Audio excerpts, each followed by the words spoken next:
धरती वाइस के दोस्तों अस्सलाम वालेकुम। मुअज़्ज़ज़ सामीन, फुटबॉल वर्ल्ड कप का इफ्तिताह करने वाले गानिम अल मिफ्ताह कौन हैं? धरती वाइस की आज की इस कहानी में जिक्र रहेगा गानिम अल मिफ्ताह का। तो आइए बढ़ते हैं आज की इन्फॉर्मेटिव कहानी की तरफ। सामीन, गानिम अल मिफ्ताह 5 मई 2002 को कतर में पैदा हुए। बचपन में ही वो एक ऐसी बीमारी का शिकार थे जिसमें रीढ़ की हड्डी का ज़ेरी हिस्सा नशोनुमा नहीं पा सकता था। इब्तदाई तालीम के लिए उनकी वालिदा ने जब उन्हें स्कूल में दाखिल करवाना चाहा तो बहुत से स्कूलों ने इनकार कर दिया, और जिस स्कूल में वो बिल आखिर दाखिला लेने में कामयाब हुए वहाँ माजूरी की वजह से बच्चे उनसे खेलने से कतराते थे। गानिम अल मिफ्ताह कतर के मारूफ मोटिवेशनल स्पीकर हैं और गरीसा आइसक्रीम नामी कंपनी के भी मालिक हैं, जिसकी कतर में 6 शाखें और 60 के करीब वर्कर काम करते हैं।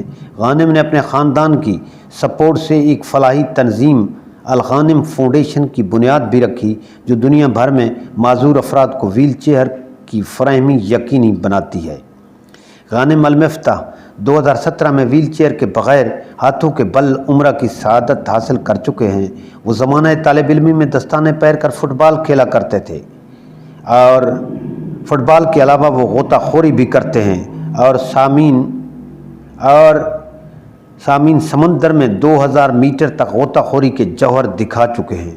सामीन, चंद रोज़ कबल कतर हुकूमत ने कारी गानिम अल मिफ्ताह से कास अल आलम यानी कि वर्ल्ड कप का इफ्तिताह कराया, जिसे दुनिया के 500 बड़े चैनल्स पर दिखाया गया और तारीख़ में पहली बार नाच गाने की बजाय कुरान आयात की तिलावत से वर्ल्ड कप का आगाज़ हुआ। इस वक्त जब यूरोप के अक्सर लोग LGBT तहरीक की सरगर्मियों पर कतर में पाबंदी आयद किए जाने पर उनके हकूक़ की बात की जा रही है, वहीं कतर ने एक माजूर कारी से इफ्तिताह करवा कर दुनिया भर के माजूर अफराद के हौसले बुलंद करके अपनी तरजीहात की वजाहत कर दी है।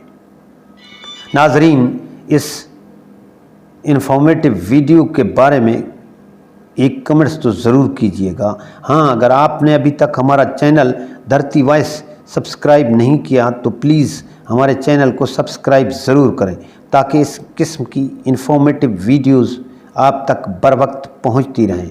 शुक्रिया।